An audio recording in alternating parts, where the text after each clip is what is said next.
Taong 2004, umalis sa bansa si Serena Lopez para makipagsapalaran sa bansang Japan. Asawa ni Melchor Lopez, may 2 ng anak ang mag-asawang ito.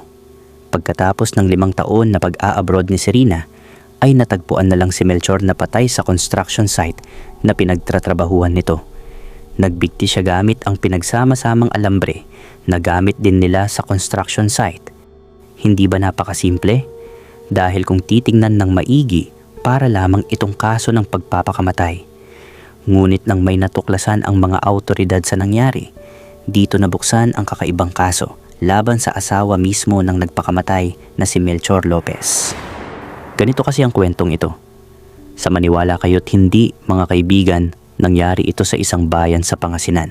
Isang kwentong di mo aakalain na posible palang mangyari sa tunay na buhay. Magkabaryo sina Serena at Melchor. High school sweetheart sila, magkaibigan mula pagkabata, at nang tumuntong sa tamang edad ay nagpakasal din. Sa simula ay simple lang ang kanilang buhay. Nakatira sila sa maliit na bahay na yari sa kahoy at pawid, sa gilid ng palayan.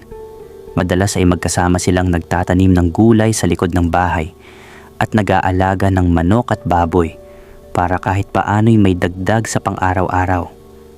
Mahal ni Melchor ang pamilya niya. Nagtatrabaho siya bilang construction worker sa bayan. Ngunit kahit anong sipag at tiyaga, kulang na kulang pa rin ang kinikita niya. Madalas ay umaabot lang sa pamasahe at pagkain sa maghapon. Minsan, napipilitan silang mangutang para may panggatas at bigas para sa mga anak nila. Isang araw, habang nakatambay sina Serena sa tindahan sa kanto kasama ang ibang kababaihan sa baryo, dumating si Maricel Vergara, isang babaeng nasa edad 40 na, dati ring nakatira sa parehong baryo. Isa siyang dating Japayuki na nakapangasawa ng isang Hapon. Kitang-kita sa anyo ni Maricel ang pag-asenso. Nakaayos ang buhok, may mamahaling bag, kumikislap ang hikaw at singsing, at ayon pa sa mga kapitbahay nakapagpatayo na ng malaking bahay sa bayan. Sa gabing iyon, nag-usap sina Serena at Melchor. Tahimik si Serena habang naghahain ng hapunan, saka siya tumingin kay Melchor at mahina ang boses na nagsabi, "Kung makakaalis lang din ako, baka guminhawa tayo. Ayoko nang nakikita kang pagod araw-araw pero wala pa rin tayong naiipon para sa kinabukasan ng mga bata." Napabuntong hininga si Melchor. Alam niyang mahirap ang buhay nila at alam niyang hindi sapat ang kinikita niya. Saglit siyang tumango at sinabing, "Kung yan ang makakabuti sa pamilya natin, susuportahan kita. Basta mag-iingat ka roon." Mula noon, nagsimula ng managinip si Serena na makipagsapalaran sa Japan. Hindi para sa luho, kundi para mabigyan ng mas magandang buhay ang pamilya. Unti-unti nilang inipon ang mga kailangan at naghanap siya ng ahensya na magpapadala sa kanya sa abroad. Hindi biro ang prosesong dinaanan, pero nanaig ang pag-asa nila na balang araw maiaahon nila sa hirap ang kanilang pamilya. Pagkatapos ng matagal na pag-uusap ng mag-asawa, hindi na nag-aksaya ng panahon si Melchor. Sa mga sumunod na buwan ay halos hindi na ito umuuwi ng maaga mula sa trabaho. Tumanggap siya ng dagdag na gawain sa construction site, mula sa pagbubuhat ng semento hanggang sa pagtulong sa pagbuhos ng konkreto tuwing gabi. Lalong pang naging determinado si Melchor. "Kailangan kong makapag-ipon. Kailangan kong matulungan ang asawa ko na makaalis. Para sa mga bata ito dahil kulang ang naipon nilang mag-asawa." Napilitan si Melchor na mangutang sa kanyang pinagsisilbihang inhenyero. Gamit ang utang na iyon, na ipambili nila ng mga dokumento at iba pang kailangan para makaalis si Serena papuntang Japan.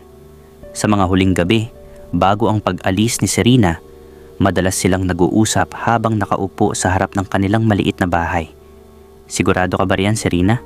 Alam mo naman ang sinasabi ng iba tungkol sa trabaho ng mga babae ron." Alam ni Serena ang ibig niyang sabihin.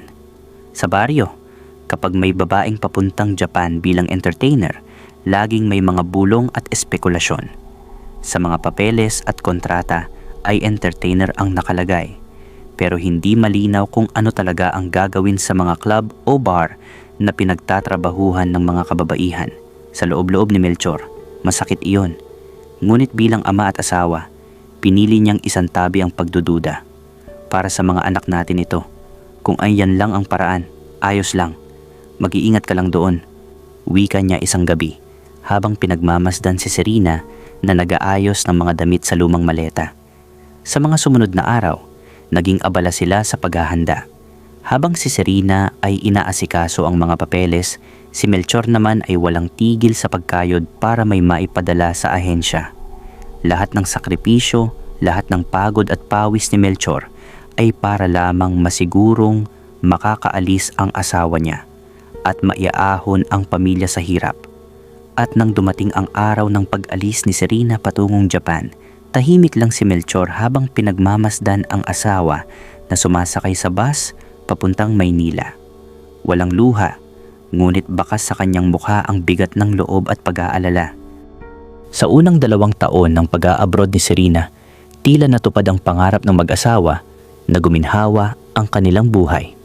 Regular ang padala ni Serena mula Japan, hindi lang sapat para sa pagkain at pag-aaral ng mga bata, kundi pati na rin para makapag-ipon. Dahil sa kaunting kaluwagan sa pera, nakabili si Melchor ng sariling motorsiklo. Ginamit niya ito bilang service para makapasok sa trabaho sa bayan at para na rin makapaghatid at sundo sa mga anak kapag may kailangan. Madalas siyang nakikitang masigla at abala sa mga unang taon ng pag-alis ni Serena. Ngunit habang lumalaki ang kinikita ni Serena sa Japan, nagbago rin ang takbo ng kanilang pamumuhay. Sa isang tawag mula sa Japan, iminungkahi ni Serena na itigil na muna ni Melchor ang pagtatrabaho sa construction. Ayon sa mga kaibigan ni Melchor, hindi siya agad sumang-ayon. Kilala siya bilang masipag at hindi komportable sa ideya na nasa bahay lang habang ang asawa ang kumakayod sa ibang bansa. Ngunit ipinaliwanag ni Serena na lumalaki na ang kanilang mga anak at kailangan ng isang magulang na laging nandyan sa bahay para gumabay sa pag-aaral at mag-asikaso sa kanila. Gusto ko rin kasing hindi maabala sina inay at itay sa pag-aalaga sa mga apo nila, wika ni Serena sa isa sa mga tawag niya kay Melchor. Kalaunan, pumayag si Melchor dahil malaki ang naipapadala ni Serena, sapat na ang kita ng asawa para sa lahat ng pangangailangan ng pamilya.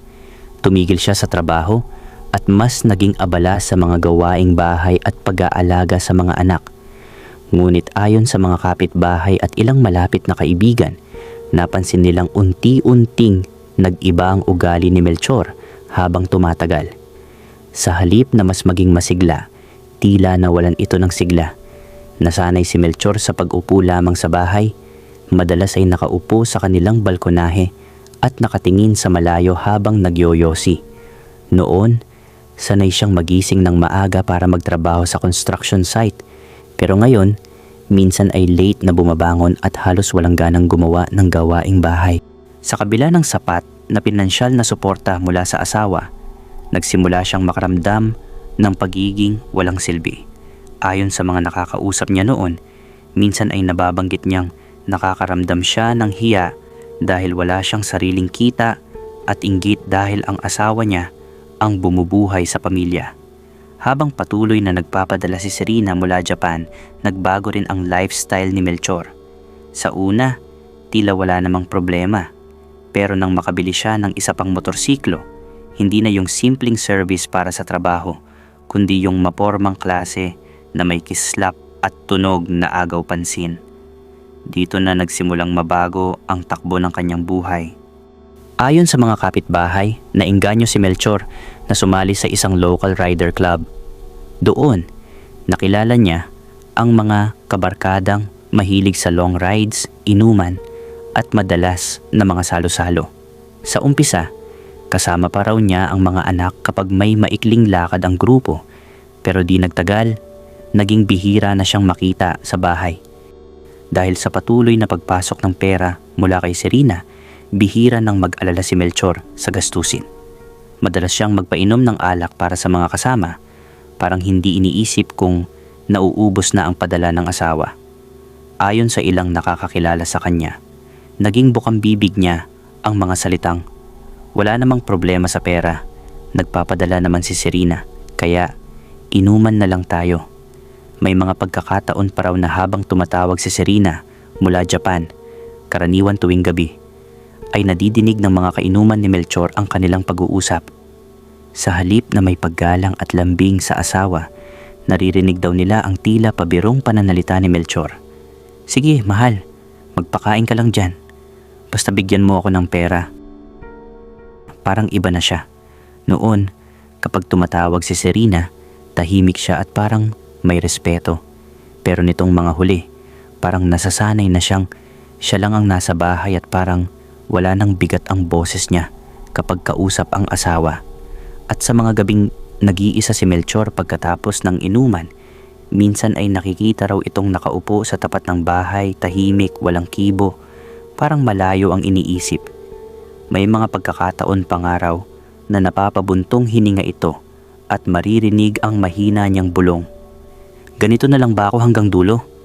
Hindi alam ng mga tao sa baryo, sa likod ng magandang bahay na unti-unting naipapatayo at sa likod ng mga bagong gamit na unti-unting naipupundar ng pamilya Lopez, ay may isang lihim na matagal nang kinikimkim si Melchor. At yon ay ang sikreto ng mag-asawa na may kinakasama na palang Hapon si Serena sa Japan. At ang taong iyon ang nagbibigay ng maraming pera kay Serena na siyang dahilan ng kanilang mabilis na pag-asenso sa Pilipinas. Parang nabunutan ng tinik si Serena nang maipaalam niya ito sa kanyang asawa na para bang tinanggap naman iyon ni Melchor. Pero hindi niya alam, sa puso ni Melchor ay parang may kumayod na matalim na sugat. Hindi niya ipinakita sa iba ang naramdaman niyang hiya at pagkadurog ng loob. Para sa kanya, hindi lang asawa ang nawala sa kanya, kundi pati dangal at pagkalalaki. Habang patuloy ang mga taon at lumalaki ang perang ipinapadala ni Serena, unti-unting natanggap ni Melchor ang sitwasyon. Hindi dahil wala siyang damdamin, kundi dahil kinailangan niyang isantabi ang mga ito para sa mga anak. Ito ang dahilan kung bakit kalaunan naging bastos at malamig na ang tono ni Melchor tuwing kausap si Serena sa telepono. Wala nang lambing, puro pabirong mapanghamak na salita ang naririnig ng mga nakasaksi sa kanilang mga tawagan. May mga kainuman si Melchor na nakarinig mismo kung paano siya makipag-usap sa asawa. Pero sa tuwing pupunta si Melchor sa bahay ng kanyang biyenan para ihatid ang mga bata, ay halos duraan naman siya ng ama ni Serena dahil alam din nila ang nangyayari sa mag-asawa. Nabanggit pa nga ng ama ni Serena kay Melchor na wala siyang silbing lalaki dahil ibinenta raw niya ang kanyang asawa sa banyaga para lang umangat sa buhay. Masakit man pakinggan iyon ni Melchor, nilulunok na lamang niya ang kanyang pride. Pero may mga gabi raw na kapag lasing na si Melchor, napapahinga ito ng malalim at minsan ay umiiyak mag-isa. Isa sa mga kainuman niya ang nagkwento. Naririnig ko minsan na sinasabi niya, parang binenta ko na rin siya para lang gumanda ang buhay namin. Tapos tatahimik na lang at iinom ulit. Makalipas ang halos 5 taon, isang balitang matagal nang kinatatakutan ni Melchor ang tuluyang nagkatotoo. Uuwing muli si Serena sa Pilipinas, pero kasama ang Hapon. Kaya hindi ito para ayusin ang nasirang pagsasama nila, kundi upang bumili ng lupa sa kabilang baryo na matagal na nilang pinangarap noon. Ngunit higit sa lahat, alam ni Melchor na hindi na siya ang tunay na dahilan ng pag-uwi ng asawa. Dumating ang araw at nakita ng mga kapitbahay ang hindi inaasahan. Isang puting kotse ang huminto sa tapat ng bahay ng mga magulang ni Serena. Bumaba roon si Serena, nakangiti, at sa likod niya ang banyagang Hapon. Tahimik lang si Melchor na nakatayo sa may pintuan ng kanilang dating bahay. Pinagmamasdan ang eksenang noon ay hindi niya maisip na mangyayari. Walang salita, walang gulo. Ngunit ayon sa isang matandang kapitbahay, kita mo sa mukha ni Melchor, parang naubos ang dangal ng pagkalalaki sa loob niya. Dahil sa hiya at para na ring hindi pag-usapan ng buong baryo, na pagkasunduan nilang pansamantalang tumira si Serena at ang Hapon sa bahay ng mga magulang ni Serena. Sa umpisa, hindi ito matanggap ng matanda niyang mga magulang. Ngunit nang dumating ang tulong at pera mula sa banyaga, napilitan silang tumahimik at makisama. Para sa mga bata, ipinaliwanag na kaibigan lamang ng kanilang ina ang banyagang lalaki. Ngunit hindi ganoon kasimple para sa mga bata na tanggapin ang bago at magulong sitwasyon. Ayon sa isang tiyahin ng mga bata, minsang narinig niyang tanungin ng panganay ang ama, "Tay, bakit may kasama si nanay?" At wala raw masabi si Melchor kundi isang pilit ng ngiti at ang mga salitang, "Kaibigan lang iyon ng nanay mo." Habang abala sina Serena at ang banyaga sa pagbili at pag-aayos ng lupa, sinubukan ni Melchor na bumalik sa dating buhay. Nang may kapitbahay na nag-alok sa kanya ng trabaho bilang karpintero sa isang ginagawang bahay, tinanggap niya iyon. Para bang gusto niyang muling maramdaman na may halaga siya, na kaya pa rin niyang magbanat ng buto. Pero isang linggo, matapos niyang magsimulang magtrabaho, dumating ang araw na hindi makakalimutan ng buong baryo. Habang ipinapasyal ni Serena at ng banyagang hapon ang mga bata sa dagat, masaya at walang kamalay-malay sa bigat na dinadala ng kanilang ama, isang nakakapangilabot na balita ang kumalat. Natagpuan si Melchor na nakalambitin ng leeg sa isang kahoy na biga sa loob ng ginagawang bahay na kanyang pinagtatrabahuhan. Patay na ito sa pagbibigti. Ayon sa mga kasamahan niyang karpintero, pumasok si Melchor ng maaga noong araw na iyon at nakipagbiruan pa sa kanila. Ngunit bandang hapon, hindi na siya makita. Inakala nilang umuwi na ito. Nang silipin nila ang loob ng bahay, doon nila nadiskubre ang nakalambitin niyang katawan. Nakayuko, parang isang taong matagal nang pinasa ng bigat ng mundo. Sa mga unang araw matapos ang pagkamatay ni Melchor, naging tahimik ang buong baryo. Walang nagtangkang magtanong kung ano ang talagang nangyari. Karamihan ay naniwala na isa lamang itong malungkot na kaso ng pagpapakamatay. Sa mga mata ng nakararami, ang bigat ng dinadala ni Melchor dahil sa sitwasyon nila ni Serena ang nagtulak sa kanya sa ganoong desisyon. Ngunit habang lumilipas ang mga araw ng lamay sa bahay ng pamilya Lopez, unti-unting lumabas ang mga bulong-bulungan. Isang gabi ng lamay, lumapit ang pinsan ni Melchor sa tiyuhin at mahinang nagsabi ng, "Tito, may nakita kami sa cellphone ni Kuya. Hindi ito basta lang pagpapakamatay." Nang buksan nila ang lumang cellphone ni Melchor, isang keypad phone na natagpuan sa bulsa ng kanyang pantalon. Doon nila nakita ang mga text message na tila naglalaman ng pang-uudyok. Mula sa mga nakitang mensahe, paulit-ulit na lumilitaw ang pangalan ni Serena at mga pahayag na nagpaparamdam ng matinding pangungutya at pang-iinsulto sa kanya. May isang mensahe na mababasa, "Kung hindi mo na kayang panindigan ang pamilya mo, mabuti pa, tapusin mo na lang yan. Hindi ka rin magbabago. Magpakamatay ka na lang kung gusto mo." May isa pang mensahe mula kay Serena na, "May bayag ka lang, Melchor, pero hindi mo kayang bumuhay ng pamilya." Ayon sa mga nakabasa ng mga mensaheng iyon, halatang matagal nang sira ang relasyon ng mag-asawa bago pa man umuwi si Serena. Ang mga salitang iyon, sabi ng mga kamag-anak ni Melchor, ay tila nagtulak sa kanya na isuko ang laban. Mabilis na umabot ang mga alingasngas sa mga opisyal ng barangay at di nagtagal ay naiulat din sa pulisya. Sa gitna ng lamay, dumating ang mga autoridad upang kunin ang cellphone ni Melchor at magsagawa ng investigasyon. Matapos mailibing si Melchor, tuluyan ng isinampa ng pamilya niya ang reklamo laban kay Serena at sa banyagang hapon.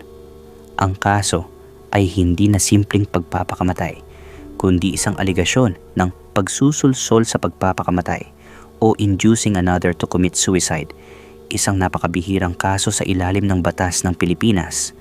Dinala sa korte ang lahat ng ebidensya, ang mga text message, mga testimonya ng ilang malapit na kaibigan at kapitbahay na nakarinig ng madalas na pagtatalo at pagbubunganggaan ng mag-asawa sa telepono bago pa man umuwi si Serena. Sa korte, iginiit ng abogado ni Serena na ang mga mensahe ay bunga lamang ng galit at hindi kailanman literal na utos para tapusin ang sariling buhay. Ayon sa isang legal analyst na sinipi sa balita noon, Mahirap patunayan ang ganitong uri ng kaso. Kailangan maipakita na ang mga akusado ay may malinaw na intensyon na itulak ang biktima sa pagpapakamatay. Kung wala itong kasamang pisikal na puwersa o banta, mahirap itong maipanalo.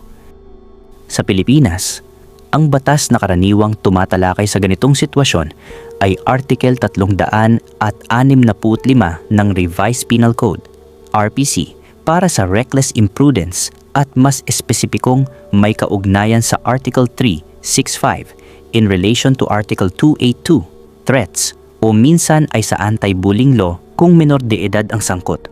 Ngunit para sa kaso ng pagsusulsul o pag-uudyok sa pagpapakamatay, incitement to suicide, ginagamit ang Article 365 at 282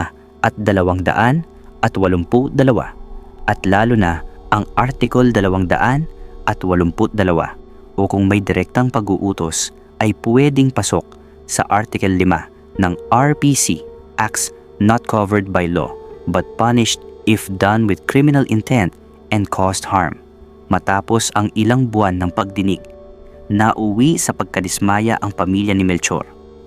Ibinasura ng korte ang kaso dahil sa kakulangan ng matibay na ebidensya.